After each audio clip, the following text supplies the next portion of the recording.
যে ঘটনা ঘটেছে খুবই নজিরবিহীন এবং মর্মান্তিক। পার্টির তরফ থেকে কিভাবে এটার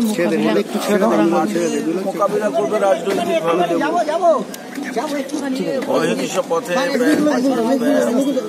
মমতা বন্দ্যোপাধ্যায়কে সামনে রেখেই এর মোকাবিলা করব। আমাদের অনেক কর্মীরই মৃত্যু হয়েছে, খুন হয়েছে, অনেক রক্তের বিনিময়ে আমরা পশ্চিমবঙ্গের ক্ষমতায় এসেছি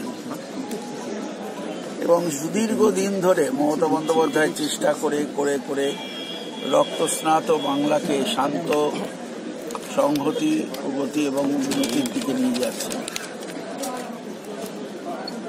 সাম্প্রতিককালে যে রাজনৈতিক তৎপরতা কোনো কোনো দল তৈরি করছে এখানে এই রাজ্যে প্রায় সীমান্তবর্তী অঞ্চলগুলোতে বিশেষ করে, সেটা খুব গণতন্ত্রের পক্ষে শুভ নয়।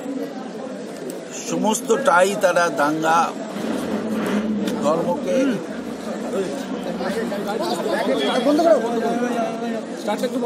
ধর্মকে সামনে রেখে, বিভেদ রাজনীতিকে সামনে রেখে সমাজে যে অস্থিরতা তৈরি করছে এবং যেভাবে তারা প্রোপাগান্ডা করছে, কুবাক্য বলছে, হুমকি দিচ্ছে, প্ররোচনা দিচ্ছে, স্বাভাবিকভাবেই তার প্রভাব তো সমাজে পড়বে। সত্য আমার অত্যন্ত ঘনিষ্ঠ একজন সহকর্মী, আমার কয়েকদিন আগেও বাড়িতে প্রায় ৩-৪ ঘন্টা আমরা বসেছিলাম।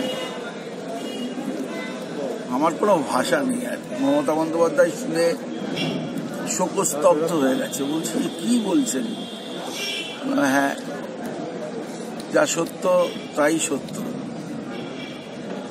আমরা এসেছি শ্রদ্ধা জানাতে আমাদের প্রিয় সহকর্মীকে, কিন্তু ওর এই মৃত্যু যারাই ঘটিয়ে থাকুক, জেনে রাখুক তারা ছাড় পাবে। মুকুল রায়ের নাম FIR এ আছে এবং সমস্তটাই যেহেতু এখন প্রশাসনিকভাবে দেখছে, এ ব্যাপারে আমি মন্তব্য করব না। সে যেই যত বড় নেতাই থাকুক আর যত ছোট নেতাই থাকুক, খুন এবং তার চক্রান্ত পরিকল্পনার পিছনে যারা আছে তাদের সকলকেই কঠোর শাস্তি দেওয়ার জন্য আমি প্রশাসনকে বলবো এবং সহকর্মীদের বলবো কোনো প্ররোচনায় যেন তারা পা না দেয়। উন্নয়নই আমাদের শেষ কথা, মানুষই আমাদের সঙ্গে থাকবে। মানুষকে বোঝাতে হবে এই ধরনের রাজনীতি ফিরে আসলে রাজ্যের এবং দেশের কতটা সর্বনাশ হবে। আমি বহুবার এসেছি এবং লাস্ট মাঝদিয়াতে আমি মতুয়াদের একটা সম্মেলনে সত্যকে নিয়ে এসেছিলাম। মতুয়াদেরও তো ফেস, হ্যাঁ, মতুয়াদেরও সত্যজিৎ আমাদের ফেস। না, কারণগুলো তো অনুসন্ধান করবে প্রশাসন। আমরা শুধু ভাবি যে সত্যর মতন একটি ছেলে, জনপ্রিয় দাপুটে নেতা, তাকে ভাবে মরতে হলো সরস্বতী পুজোর দিনে। ভাবা যায় না। আমি তো প্রথমে ভাবতেই পারি না, তুই যখন বলেছিলাম আমি তো ভাবতেই পারি না।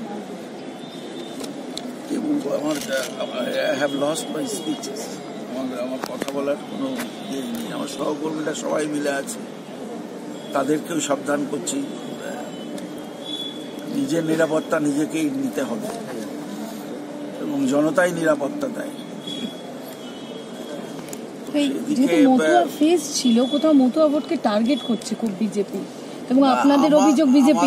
আমি আবার বলছি, বিজেপির তো টার্গেট সব রকম কর্মবিহীনভাবে, কর্মসূচিবিহীনভাবে ক্ষমতা দখল করা। সুতরাং তাদেরকে যে বুদ্ধি দিচ্ছে তার মতন মূর্খ তো আর কেউ নেই। মূর্খেরা দলে বেশি দিন থাকে না, তো তারা বুদ্ধি দিচ্ছে এইরকম ভাবে করো, এরকম ভাবে করো, এটা করো, সেটা করো। আমি বলছি যে এই করে লাভ কি হচ্ছে? কোন দলে তো মমতা বন্দ্যোপাধ্যায়ের মতন নেত্রেই ফারাক করে দেয়। তার উপরেও জীবনে বহুবার তাকে প্রাণনাশের চেষ্টা করা হয়েছে। ভগবানের আশীর্বাদ দোয়ায় তিনি সবসময় মানুষের প্রার্থনায় বেঁচেছেন। সত্য বেঁচে থাকবে আমাদের মধ্যে, সত্যকে আমরা ভুলতে পারবো না।